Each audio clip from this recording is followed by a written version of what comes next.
Amén. Quiero invitarle a que vaya a su Biblia al Evangelio de Lucas, capítulo 6, y aunque sus bosquejos dicen 17, el versículo es 27 al 36. Hoy continuamos con nuestra serie titulada El Sermón de Jesús. ¿Se recuerda? El sermón más grande predicado por el más grande de los predicadores, nuestro Señor Jesucristo. Lucas capítulo 6, versículos 27 al 36. Hoy vamos a hablar acerca del amor del reino de Dios. Jesús en su sermón, en el sermón de la llanura, aparta una sección para hablar acerca del amor del reino de Dios. Y ese es el tema que vamos a estar tratando en esta tarde. Lucas 6, 27 al 36 dice: pero a vosotros, a los que oís, os digo, amad a vuestros enemigos, haced bien a los que os aborrecen, bendecid a los que os maldicen y orad por los que os calumnian. Al que te hiere en una mejilla, preséntale también la otra, y al que te quite la capa, ni aun la túnica le niegues. Y cualquiera que te pida, dale. Al que te tome lo que es tuyo, no lo pidas de vuelta. Y como queréis que hagan los hombres con vosotros, así haced vosotros con ellos. Porque si amáis a los que os aman, ¿qué mérito tienen?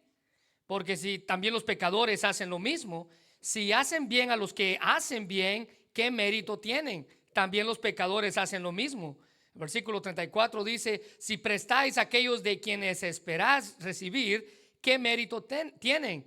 También los pecadores hacen lo mismo. Versículo 35: amad pues a vuestros enemigos y haced bien y prestad, y no esperando de ello nada, y será vuestro galardón grande, y seréis hijos del Altísimo, porque Él es benigno para con los ingratos y los malos. Y el versículo 36, Jesús termina diciendo: sed pues misericordiosos, como también vuestro Padre es misericordioso. Bueno, hoy vamos a hablar acerca del amor del reino.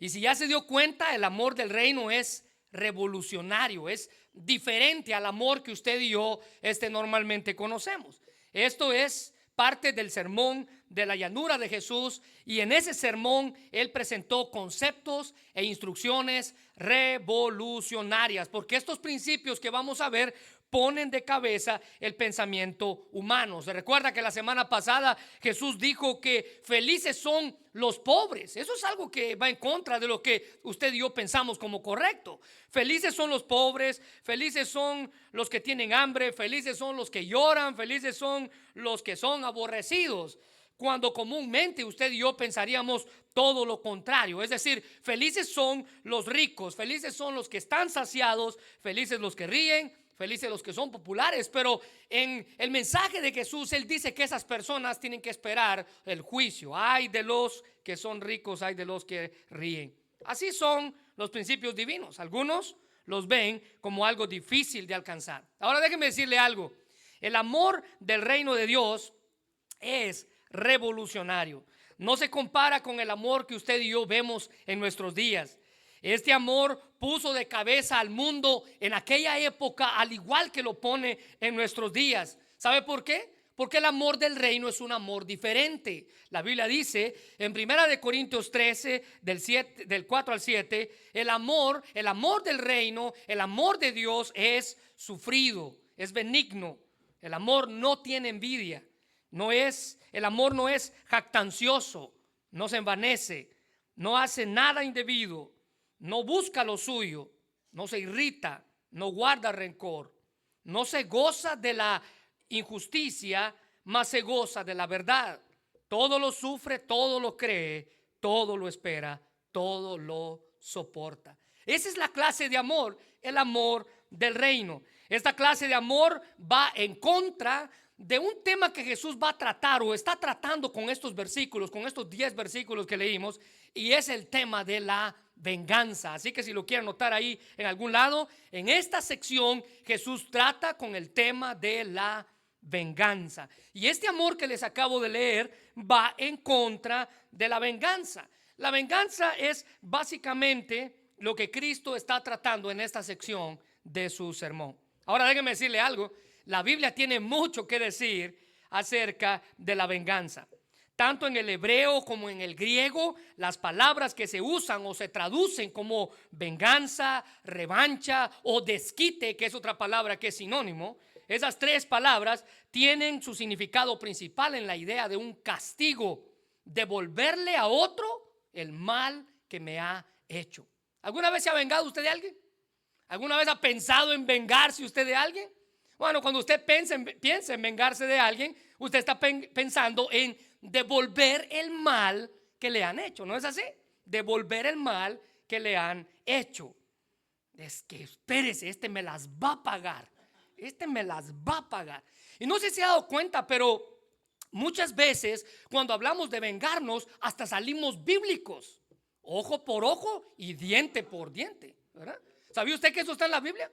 Sí, está en la Biblia, pero hay un concepto ahí, porque esa línea no fue dada al pueblo, esa línea fue dada a los jueces. O sea, el pueblo no podía cobrar venganza por sus propias manos. No es que Dios le dijo al pueblo, bueno, ojo por ojo, diente por diente, ve y devuélvele a aquel que te hizo daño. No, esa instrucción fue dada a los jueces y fue dada con un propósito. Y el propósito era que los jueces pudieran juzgar correctamente, ojo por ojo y diente por diente. Es decir, simplemente que los jueces tuvieran un juicio de valor correcto. Esa ley nunca fue dada al pueblo. ¿Se imagina que Dios hubiera dado esa ley al pueblo? No, hombre, no hubiera quedado nadie vivo. Aquel se la hizo a este se la hace a aquel la regresa y así. Parecería un partido de fútbol. Pero la ley fue dada a los jueces para que los jueces supieran juzgar correctamente. Pero la Biblia tiene mucho que decir acerca de la venganza. Ahora usted puede entender por qué el significado de esa palabra, venganza, revancha o desquite, se reserva, la venganza se reserva única y exclusivamente para Dios. Usted y yo no tenemos la autoridad ni el derecho de vengarnos de nadie. Es Dios, de Dios, quien es la venganza. Mire, esta semana leía sobre un hombre que llegó al consultorio de un doctor. Y estando en el consultorio el doctor entra y le dice, sí, señor, definitivamente, usted tiene rabia. Entonces cuando le dice eso, el hombre agarra un pedacito de papel y un lápiz y comienza a escribir. El doctor, pensando que el hombre estaba escribiendo su testamento, le dice, pero eso no es de preocuparse, la rabia tiene cura y usted se va a curar. El hombre se voltea al doctor y le dice, es que no estoy escribiendo mi testamento. Estoy escribiendo los nombres de todos a los que voy a morder ahorita que sé que tengo rabia. ¿Se da cuenta? Esa es la venganza, devolver el mal que nos han hecho. Bueno, déjeme darle dos versículos, uno en el Antiguo Testamento y otro en el Nuevo Testamento. La Biblia dice en Levítico, que era parte de la ley, que es parte de la ley, y note, esto es claro: no te vengarás. Subráyelo y hágale un círculo, un cuadro con letras grandes, como usted lo quiera. No te vengarás, ni guardarás rencor a los hijos de tu pueblo, sino amarás a tu prójimo como a ti mismo. Y luego la firma de quien lo escribió: yo, Jehová. Es Dios, es una orden. En el Antiguo Testamento la Biblia dice, no te vengarás. No tienes que morder a nadie cuando usted se entere que tiene rabia. No te vas a vengar. Ahora noten el Nuevo Testamento, el apóstol Pablo, siguiendo la misma línea de pensamiento, él dice en Romanos capítulo 12, versículos 17 al 19, no paguéis a nadie mal por mal. ¿Qué es eso? Venganza, morder a otro cuando usted se entera que tiene rabia. Eso es venganza. Procurar lo bueno delante de los hombres. Si es posible, note esto, si es posible, en cuanto dependa de vosotros, estad en paz con todos los hombres. ¿Qué significa eso? Que usted no sea el motivo del pleito, que usted no sea el que provoque el pleito, dice Pablo. Si es posible, en cuanto dependa de ustedes, deben de estar en paz con todos. Ahora note el versículo 19, pareciera una copia exacta, literal, de lo que Levítico dice. No os venguéis vosotros mismos. Levítico dice, no te vengarás. Romanos dice, no se venguen ustedes mismos. Amados míos, sino dejad lugar a la ira de Dios. ¿Por qué? Porque escrito está, Dios dijo en su palabra, mía es la venganza, yo pagaré, dice el Señor. Así que Jesús, al predicar este mensaje, estaba diciendo a todos los que escuchaban, si usted se da cuenta, el versículo 27 al inicio dice: pero a vosotros que oís, es decir, a todos los que escuchan, ustedes y yo, los que estaban en aquella época. Jesús estaba diciéndole a los verdaderos creyentes que hay ciertas pautas que debemos seguir para demostrar el verdadero amor del reino en nuestra vida. Jesús nos presenta cinco aspectos del amor que proviene de Dios. ¿Cuál es ese amor? El amor del reino de Dios. El amor del reino de Dios. Ahora vea, el primer aspecto de ese amor son los mandatos del amor. ¿Ya lo encontró? Son los mandatos del amor.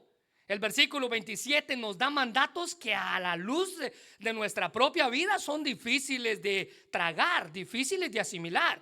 El versículo 27 dice: amad a vuestros enemigos, haced bien a los que os aborrecen, bendecid a los que os maldicen y orad por los que os calumnian.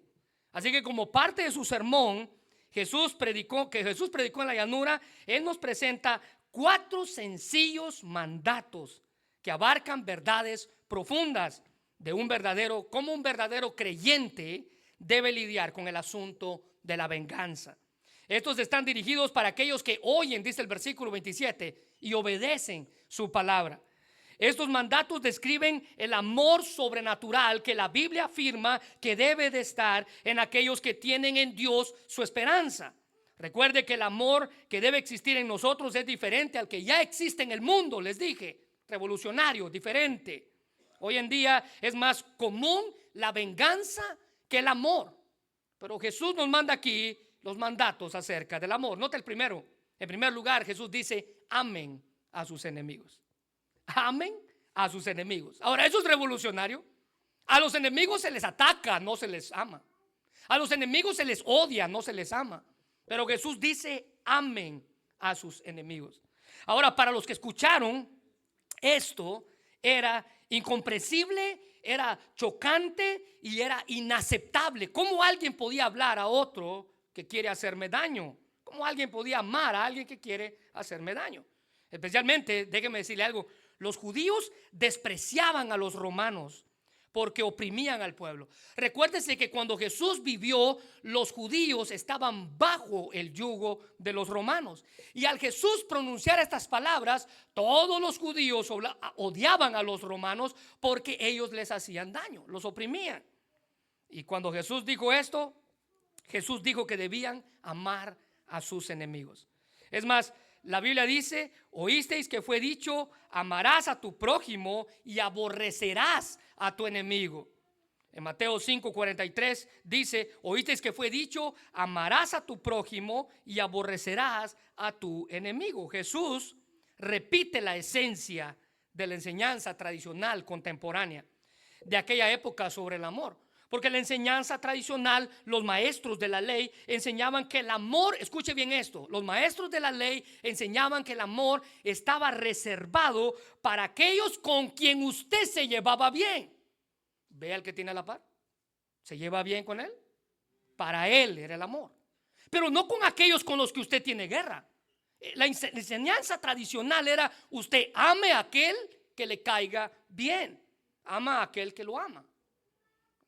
Los judíos odiaban a los romanos y los maestros de la ley enseñaban eso.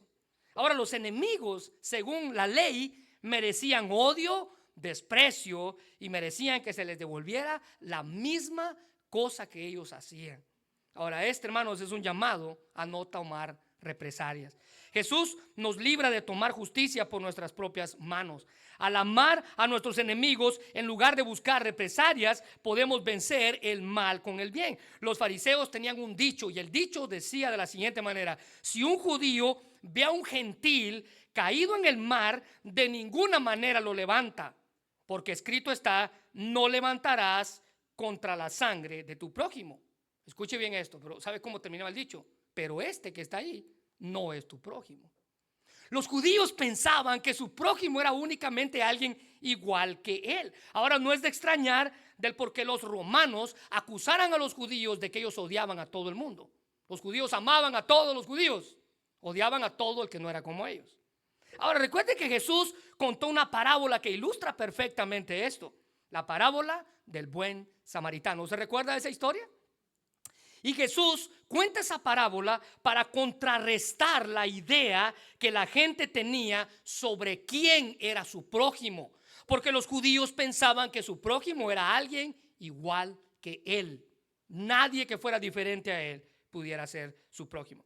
Se recuerda que la historia del buen samaritano o la parábola del buen samaritano inicia diciendo que un intérprete de la ley le hace una pregunta a Jesús. ¿Cuál fue la pregunta? Maestro, ¿qué tengo que hacer para heredar la vida eterna?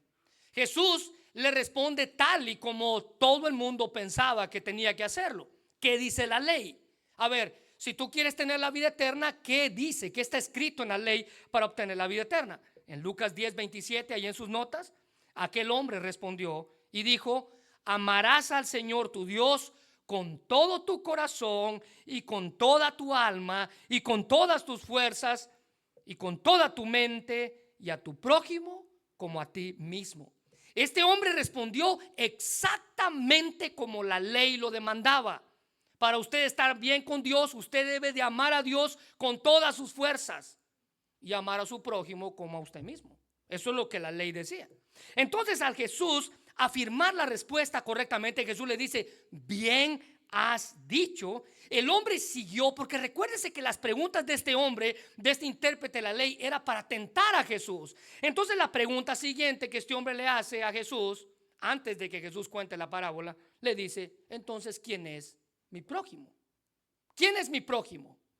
Porque para los judíos su prójimo era alguien igual a ellos. Entonces Jesús inicia su relato. Al terminar la historia, bueno, usted conoce la historia, el buen samaritano, un hombre, dice Jesús, pasó por cierto camino, lo asaltan, lo golpean, lo dejan como medio muerto a la orilla del camino, pero de repente en sus lamentos de este hombre que estaba tirado allí, pasa un sacerdote y el sacerdote hace caso omiso a los lamentos del hombre. Después pasa un levita, ambos judíos, y el levita también hace caso omiso al hombre, a los lamentos que escuchaban de este hombre quejándose a la orilla. Pero de repente baja un samaritano.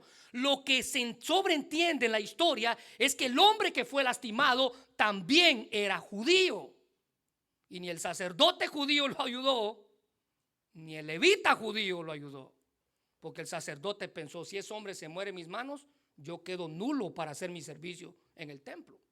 El levita pensó: si ese hombre se muere en mis manos, o si yo me mancho de su sangre, yo voy a quedar impuro para ir a servir al templo. El samaritano no pensó eso. El hombre bajó, dice, descendió hasta donde él estaba, lo tomó, lo echó sobre su asno, le curó, le echó aceite y vino, lo llevó a la posada, hizo todo lo que alguien con un corazón de carne debía de hacer. Al terminar la historia, Jesús confronta a los judíos y lo hace por medio de una pregunta. Nota el versículo 36 de Lucas 10. ¿Quién pues de estos tres, el sacerdote judío, el levita judío o el samaritano que pasaba, quién pues de estos tres te parece a ti, intérprete de la ley, que fue el prójimo de aquel que cayó en las manos de ladrones? Ahora note, lo curioso de esto no es la pregunta, lo curioso de esto es la respuesta, porque en el versículo 37 este intérprete de la ley ni siquiera dijo el samaritano, sino vea su respuesta: el que usó de misericordia con él. Recuérdese que los judíos trataban a los samaritanos como perros. Así era la forma descriptiva de referirse a ellos. Pero entonces Jesús le dijo: ve tú, así como este perro lo hizo, ve tú y haz lo mismo. Ahora, al mencionar prójimo aquí, literalmente la palabra prójimo significa alguien cerca, un vecino, un compañero, un paisano, un amigo. Eso es lo que en el griego se refiere esa palabra. Jesús, al mencionar la frase o la descripción prójimo aquí, se refiere a cualquiera que esté en necesidad, no solo a sus compañeros, no solo a sus paisanos, no solo a aquellos que se ven como usted. Amar a nuestros enemigos significa actuar en buscar las mejores o los mejores intereses para los otros. Es el primer mandato. Ahora, note el segundo lugar. El segundo mandato es: hagan el bien a quien los odia. Y el término bien aquí describe lo que es bueno intrínsecamente, no superficialmente. Aquí se refiere a hacer cosas que beneficien a nuestros enemigos. Mire lo que dice Romanos 12, 20 al 21. Así que si tu enemigo, esto es hacer el bien, tuviere hambre, déjalo morirse de hambre. No dice así, ¿verdad? Dale de comer. Si tuviere sed, déjalo que se deshidrate. No, dice dale de beber. Ahora note el ejemplo que usa el apóstol Pablo, y ahorita voy a mencionarlo. Pues haciendo esto, dice Pablo, ascuas de fuego, carbones de fuego amontonarás sobre su cabeza. No seas vencido de lo malo, sino vence el bien con el mal.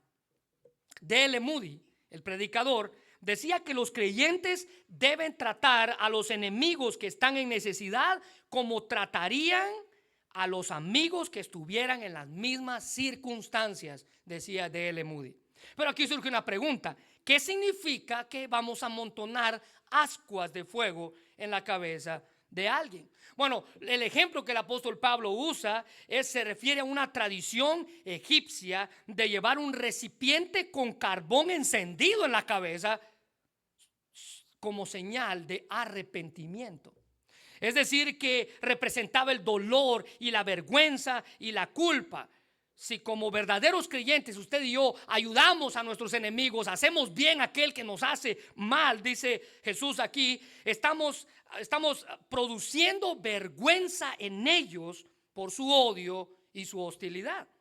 Deberíamos tratar a nuestros enemigos con amabilidad, dice Jesús, para que se avergüencen y se vuelvan de sus pecados. La mejor manera de eliminar a un enemigo, dice Jesús, es convertirlo en su amigo. Y muchos tal vez hemos pasado por esa misma situación. Ahora, en tercer lugar, el tercer mandato que Jesús da es: bendigan a los que os maldicen. Bendigan a los que los maldicen. Note que la traducción del lenguaje actual dice: a quienes los insultan, respóndales con buenas palabras. Esto es responder de buena manera a la palabra de odio que otros nos digan. A muchos de los seguidores de Cristo los ofendieron, los humillaron, los maldijeron, los condenaron, y ya Jesús les había advertido. Miren Lucas capítulo 16, versículo 1 y 2. Les he dicho estas cosas, dijo Cristo, para que no abandonen su fe. Versículo 2. Los expulsarán de las sinagogas y llegará el tiempo en que quienes los maten pensarán que están haciendo un servicio para Dios. Y ese tiempo se ha vivido por toda la historia. Este mandato no tiene nada que ver con dejar de predicarles y de exhortarles. No, usted y yo hemos sido llamados a compartir un mensaje. No importa si esa persona lo recibe de buenas o de malas. Usted y yo somos llamados a advertirles de su maldad y de su pecado, y solamente así es que habrá convicción. Romanos 10:1 dice: amados hermanos, el profundo deseo de mi corazón y mi oración a Dios es que los israelitas lleguen a ser salvos. Y note que Pablo está orando por un pueblo que lo apedreó, un pueblo que lo vapuleó, un pueblo que lo metió a la cárcel, un pueblo que lo juzgó injustamente. Pero la oración de Pablo es que esos judíos lleguen a ser salvos. Y en cuarto lugar, el cuarto mandato es: oren por los que los maltratan. Orar por su bienestar, orar por su salvación, orar para que en su misericordia Dios pueda alcanzarlos y perdonarlos. Orar de la misma manera que Jesús oró. ¿Y cómo oró Jesús? Bueno, Jesús oró de esta manera. Cuando estaba en la cruz, pegado en esa cruz, ¿cuáles fueron sus palabras? Lucas 23:34, Padre, perdónalos, porque ellos no saben lo que... Ellos sí sabían lo que hacían. Estaban crucificando al Hijo de Dios injustamente, con un juicio que no tenía validez. Todo fue mal obrado, y Jesús oró por ellos diciendo: Padre, perdónalos, porque no saben lo que hacen. ¿Sabe de qué otra manera tenemos que orar? De la misma manera que Esteban oró. cuando estaban a punto de apedrearlo, y cuando lo estaban apedreando, dice Hechos capítulo 7, versículos 59 al 60, y apedreaban a Esteban mientras él invocaba a Dios y decía: Señor Jesús, recibe mi espíritu. Y puesto de rodillas, cuando la gente estaba apedreándolo y listo para morir, clamó a gran voz diciendo: Señor, no les tomes en cuenta este pecado. Es parecida a la oración de Jesús. Usted y yo debemos orar por nuestros enemigos. Y habiendo dicho esto, dice la Biblia, murió. Podemos orar por ellos y buscar formas de ayudarles. Jesús amó a todo el mundo, aunque el mundo estaba en rebelión contra él. Él nos pide que sigamos este ejemplo del amor del reino. Amen ustedes a sus enemigos. Ahora, note en segundo lugar, otra de las características, otra de las pautas y aspectos que Jesús presenta en este mensaje sobre el amor del reino, en segundo lugar, son las reacciones del amor. ¿Ya lo encontró? Las reacciones del amor. ¿Cómo reacciona usted cuando alguien le hace mal? Mira el versículo 29, por favor, si es tan amable conmigo. Y al que te hiere en la mejilla, preséntale también la otra. Y al que te quite la capa, aún ni la túnica le niegues. Y aquel que te pida, dale. Y al que tome lo que es tuyo, no se lo pidas de vuelta. El amor del reino, hermanos, va mucho más allá. Y hay muchos conceptos malentendidos con estas 4 cosas que les voy a mencionar. Pero hoy vamos a ver qué es lo que la Biblia dice con respecto a las reacciones del amor. El amor del reino de Dios no solo se caracteriza por cómo actuamos. Amen, den, oren por sus enemigos. No, también se caracteriza por cómo reaccionamos. Cómo reaccionamos ante lo que otros nos hacen. Jesús nos da 4 ejemplos de cómo usted y yo debemos de reaccionar. Nota el primero. En primer lugar, el primer ejemplo, Jesús dice: si alguien le pega en una mejilla, ¿cómo usted debe reaccionar? La Nueva Traducción Viviente dice: ofrécele también la otra. Mire, no hay concepto más malentendido que este. Con esta orden, Jesús no estaba pidiéndonos que quitáramos de nosotros aquellos mecanismos de defensa que Dios ha puesto en nosotros para sobrevivir. Le voy a dar un ejemplo. Cuando usted se va a caer, ¿qué es lo primero que mete? ¿La cara o las manos? Sí, ¿verdad?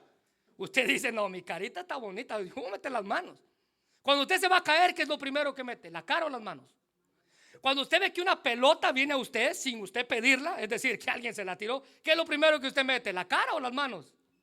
Es un mecanismo de defensa, está allí. Es decir, usted siempre va a querer defenderse. Si usted se cae, usted va a tratar de evitar caerse. Bueno, al decir esto, Jesús no estaba diciéndonos: deja de meter las manos, ahora mete la cara. No, no ese es el concepto. Jesús no estaba prohibiendo, dijo un escritor, a sus seguidores que se defendieran si alguien los atacaba de manera peligrosa. Es más, note la instrucción que Jesús dio en Lucas 22:36. Y les dijo: pues ahora, es Jesús hablando, el que tiene bolsa, tómela, y también alforja, y el que no tiene espada, venda su capa y compre una. ¿Por qué Jesús estaba pidiéndole a sus discípulos, ahorita que ellos iban a quedarse solos? Este es un pasaje antes de su crucifixión, es decir, en 23 Lucas 23 es su crucifixión. Lucas 22 dice: mira, toma la bolsa, toma la alforja, y si no tienes una espada, mejor vende tu capa y cómprate una. Jesús estaba aquí, al mencionar espadas, estaba refiriendo a que ellos iban a enfrentar ataques y persecuciones. Y escuche bien esto: tendrían que estar preparados. Así que su necesidad por una espada comunica que esa forma intensa de las dificultades que ellos estaban a punto de enfrentar, y así lo hicieron. Ahora, Jesús no estaba aquí promoviendo la agresión. Jesús no estaba aquí instándoles a ellos: cualquiera, ustedes quiten cabezas y arranquen brazos. No, Jesús no estaba haciendo eso. Jesús dijo que debemos aceptar ciertos males cometidos contra nosotros cuando una persona nos insulta. Por ejemplo, cuando nos hiere en una mejilla. lo primero que queremos cuando alguien nos hiere en una mejilla, ¿qué es? Devolvérsela, ¿verdad? No va a poner usted la otra. Usted va a querer devolvérsela. Eso es venganza. Devolver el mal que nos hicieron. Y si se puede un poco más, mejor, ¿verdad? Para que le duela más de lo que me dolió a mí. Bueno, Jesús dijo aquí que debemos, escuche bien esto, soportar con paciencia, pacientemente los insultos y ofensas y no resistirnos a una persona malvada que nos insulta de esta manera. Es un error pensar que Jesús quiso decir que el mal nunca debe ser resistido. Jesús demostró con su vida que el mal debe ser resistido, como cuando volteó las mesas, ¿se recuerda? Un instinto natural en él. A la luz de todos los que estaban allí, lo juzgaron diciendo, ¿y ese es el Hijo de Dios? ¿Y ese es el que tiene tanto amor? Y Jesús volteando las mesas y dándole de latigazos a la gente. No, el comentarista William Barclay decía o afirmaba que Jesús estaba diciendo que el verdadero cristiano, y está ahí en sus notas, ha aprendido a no resentir ningún insulto y no buscar venganza. Eso es lo que Jesús estaba diciendo. Cuando pensamos en cómo Jesús mismo fue insultado, rechazado, mire, a él lo trataron de glotón. A Jesús lo trataron de borracho porque tomaba vino. A Jesús lo trataron de un hijo ilegítimo. Es más, algunos hasta el día de hoy escriben que él no fue hijo literalmente de Dios o de José en la tierra, sino fue hijo de José con otra mujer que él lo trajo a María a vivir con ella. ¿Se cuenta? Hijo ilegítimo porque no tenía un padre terrenal. A Jesús fue tratado de blasfemo, de loco, de comer con los pecadores, etcétera, etcétera, etcétera. Ahora, aquí hay una pregunta. ¿Cómo él respondió a todos esos insultos? Él aplicó este principio. Durante su juicio, delante del sumo sacerdote, Jesús demostró la respuesta apropiada cuando alguien es humillado injustamente, cuando alguien es abofeteado en una mejilla. Cuando uno de los guardias lo abofeteó allí enfrente de todos, enfrente del sumo sacerdote, injustamente le dio una cachetada, Jesús volteó la cabeza, no para pedirle que le diera al otro lado. Miren lo que dice Juan 18:22. Cuando Jesús se le dio la cachetada y Jesús hubo dicho esto, uno de los guardias que estaba allí le dio una bofeteada diciendo, ¿así respondes al sumo sacerdote? En ese momento Jesús no volteó su rostro y dijo, ahora pégame del otro lado. Tampoco arremetió con ira contra él, rompió las esposas o cadenas o que sea lo que tenían amarrado en venganza y maltrato contra el soldado. Pero lo que sí hizo fue que señaló la injusticia que había recibido en el golpe y preguntó de por qué se le había hecho eso. Juan 18:23 dice, Jesús le respondió, si he hablado mal, testifica en qué está el mal. Y si bien, entonces, ¿por qué me golpeas?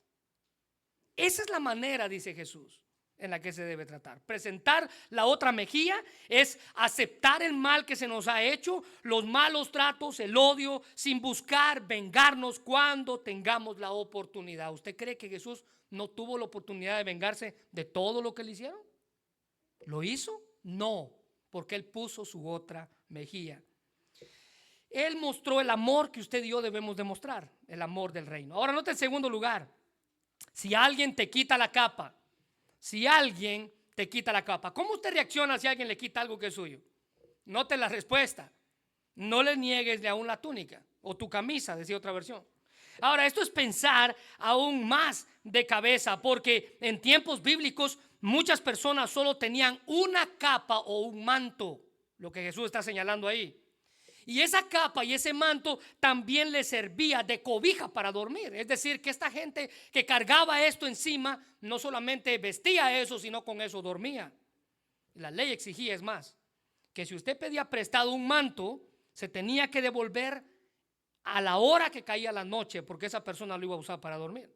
Éxodo 22:26, si tomares en prenda el vestido de tu prójimo, a la puesta del sol se lo devolverás. Deuteronomio 24:13, devuélvale a su dueño antes de que caiga el sol, para que pueda abrigarse durante la noche y te bendiga, y el Señor tu Dios te considerará justo. Así que quedarse con el manto de una persona se constituía en un abuso grave, porque era parte no solamente de su vestimenta, sino también de su ropa para dormir. Pero cuando esto ocurriera, dijo Jesús, los verdaderos discípulos, los verdaderos creyentes no debían tener represalias, sino más bien seguir sirviendo con amor a aquellos que les hacen mal. Aunque esto representa, dijo Cristo, que aún tú pierdas también la túnica, que era parte de la vestimenta interior. Ahora note en tercer lugar, si alguien le pide algo, lo que está implícito aquí en si alguien le pide algo, cómo usted va a reaccionar en el mensaje de Cristo, es que si alguien le pide algo es porque esa persona tiene necesidad. La Biblia, hermanos, es clara y está en contra de la pereza. La Biblia dice que si usted no quiere trabajar, entonces tampoco coma. La Biblia dice en Proverbios 6:9, perezoso, ¿hasta cuándo has de dormir? ¿Cuándo te levantarás de tu sueño? Así que lo que está implícito en esa frase es que la persona que pide es porque lo necesita. Lo que es cierto, hermanos, es que en ocasiones la gente se aprovecha de la generosidad de los cristianos. Voy a hacer una pregunta y no quiero que me responda. ¿Alguna vez alguien se ha aprovechado de usted, de su generosidad por ser cristiano? Miren, hace un tiempo atrás yo conocí a un hermano. Este hermano asistía a la iglesia, y este hermano en una ocasión hablando con él me decía, mira, yo por eso yo no ayudo a nadie, porque ayudé a tal persona, y me mencionó el nombre de la persona, y esa persona en lugar de agradecerme, nunca me agradeció, todo el tiempo me trató mal. Eso es lo que Jesús está tratando aquí. Dice que ya usted lo tratan mal por hacer bien, adivine qué, continúe haciendo el bien. Continúe haciendo el bien. Probablemente no le pagó a alguien, probablemente arruinó algo que usted le prestó, pero eso, dice Cristo, no debe de impedirle a usted, continuando a usted como verdadero creyente, continuando haciendo el bien. ¿Por qué? Porque eso muestra el amor del reino. Y por último, si alguien toma lo que es suyo, dice Jesús, la cuarta manera de reaccionar, si alguien toma lo que es suyo. Y aquí el asunto se pone aún más complicado cuando de amar como Jesús se trata. Porque esta situación visualiza incluso el caso de un robo descarado, que usted sepa quién se lo robó. Mire, le voy a hacer una pregunta. ¿Qué haría usted si usted sabe que alguien le robó algo? Esto visualiza un robo descarado. Los cristianos, dice Cristo aquí, no deben de tomar represalias, sino seguir mostrando amor. Incluso en un caso hipotético, el cristiano no debe ni siquiera exigir que esa persona le devuelva lo robado. Alguien dijo que el discípulo pierde menos al dejar que le quiten las cosas de manera ilegal que al exigir con corazón egoísta que se las devuelvan. Cualquiera que sean las circunstancias, el amor del reino no busca venganza. No busca venganza. Los verdaderos creyentes siguen el ejemplo de su Señor. Y el ejemplo de su Señor está en Primera de Pedro 2:23. Dice la Biblia que él no respondía cuando lo insultaban. Él puso la otra mejilla. Ni amenazaba para vengarse cuando sufría. No, él sufrió todo. Dejaba su causa en manos de Dios. Y aquí está la frase que resume el tema: quien juzga con justicia. Es Dios quien juzga con justicia. Ahora, nota en tercer lugar. En tercer lugar vamos a ver la regla del amor. Y el versículo 31 es un versículo muy conocido, que dice: como queréis que hagan con vosotros, así ustedes hagan con todos los hombres. ¿Y cómo es conocido ese versículo? Porque ese versículo se le conoce como la regla de oro, lo que usted y yo conocemos como la regla de oro.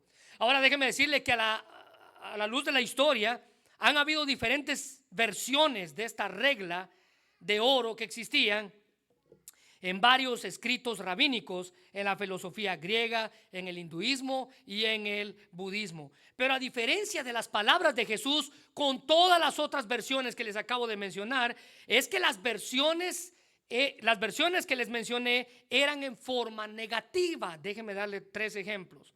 Un filósofo griego llamado Isócrates escribió: no hagas a otro, ¿se da cuenta del negativismo ahí? No hagas a otro lo que te enoja cuando te hacen a ti. Forma negativa, no lo hagas, no hagas a otro. Confucio, quien era un filósofo chino, dijo: nunca impongas a otros lo que no elegirías para ti mismo. Nunca impongas a otro. ¿Se da cuenta? Forma negativa.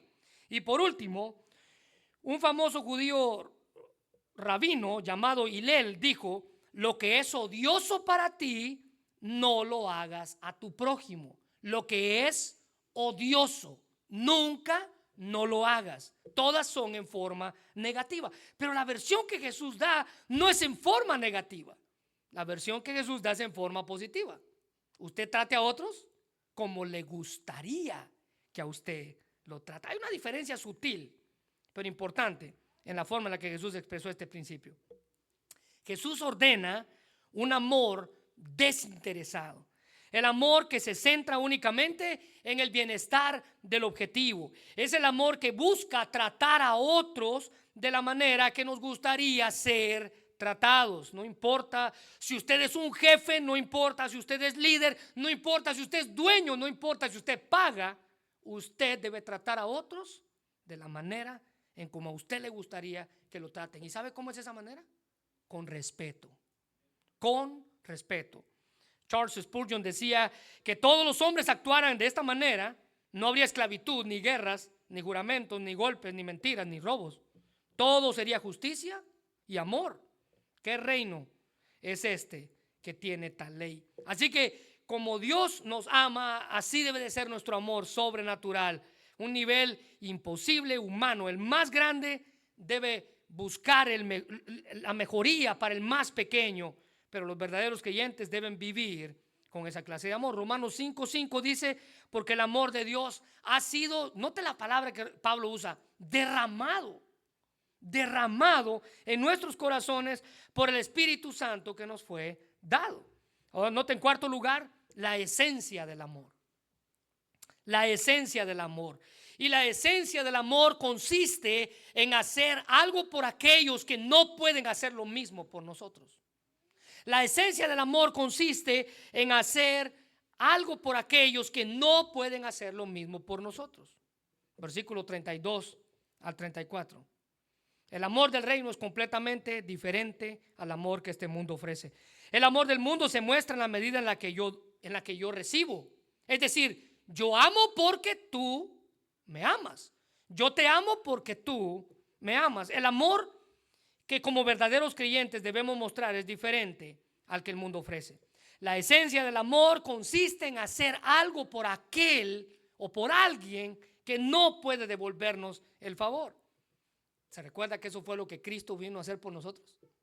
Él dice en la Biblia que dejó su trono en el cielo y vino a morir en una cruz por nuestros pecados.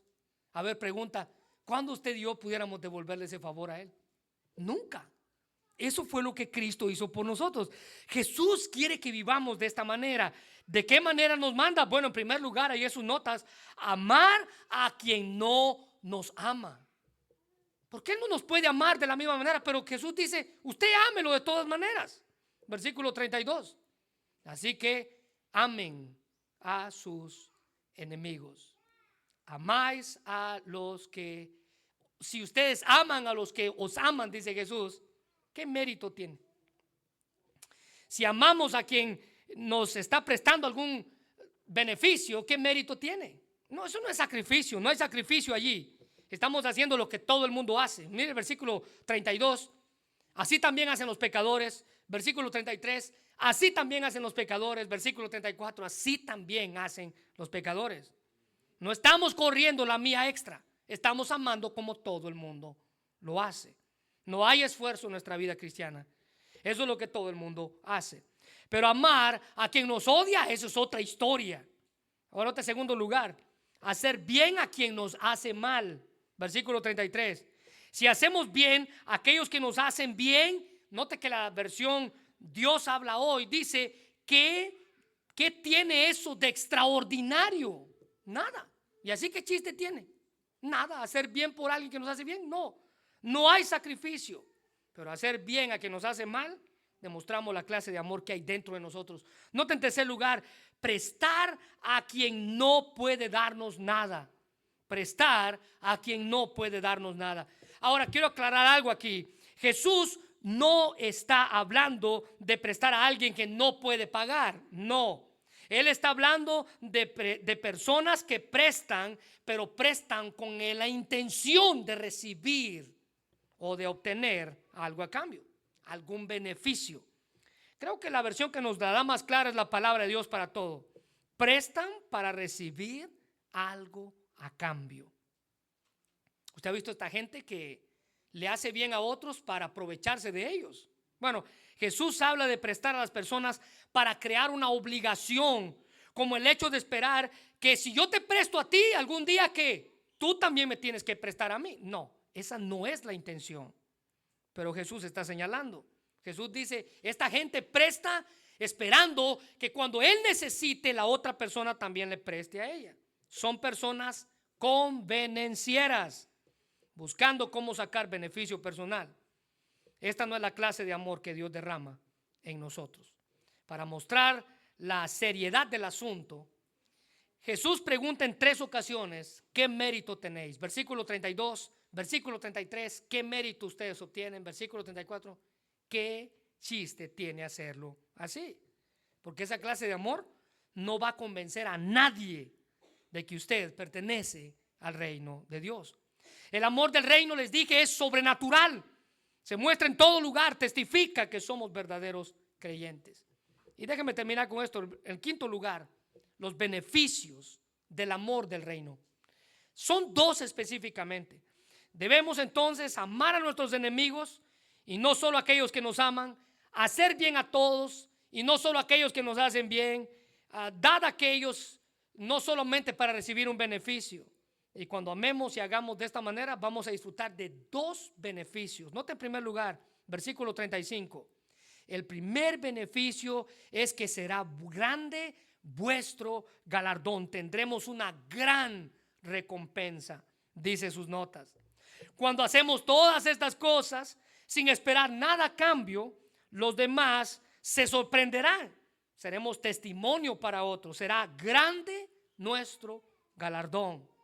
El amor de Dios es representado en nuestro testimonio. Los demás verán que no somos hipócritas, sino verdaderos hijos del reino. Ahora, en segundo lugar, el segundo beneficio es nos comportaremos como verdaderos hijos del Altísimo.